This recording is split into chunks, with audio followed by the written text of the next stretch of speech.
Immediately, I recognize that I have one of my favorite grammar rules, and it's my favorite because it's the most game-like on the SAT. We have different verbs in these answer choices, and immediately I recognize, and you need to do the same thing too, that these are singular and plural verbs, right? So remember, singular verbs end in S, plural verbs do not. So we have a plural verb in A, plural are, that doesn't end in S, have is also plural, but creates is singular. I wonder what the answer is going to be. Well, let's take a look at the sentence. We probably have an idea, but remember, we're looking to see if we can confirm that idea with actual grammar. So when we're talking about subject-verb agreement, we only care about the sentence that the verb or the blank is in. So let's just look at that.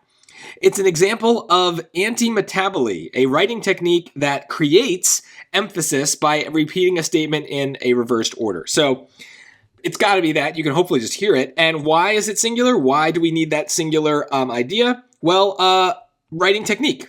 The technique creates emphasis, right? So that's what we're saying. The word that can kind of complicate things. Sometimes that allows us to have almost like a verb that is relating back to a subject that is not the subject of the main sentence because it's kind of like an extra clause and other things can be happening here.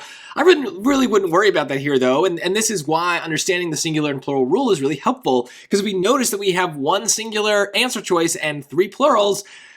No matter how weird the sentence gets, you probably are going to just stick with the singular verb.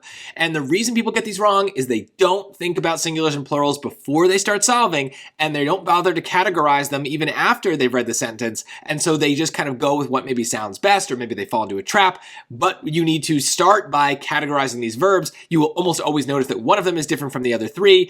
And at least for now, that is how these answer choices tend to work and how the right answer appears to look, is it's the one that's different. It won't always be that way, I don't think, but at least for now, that is a pretty reliable way to at least guess your way to the right answer.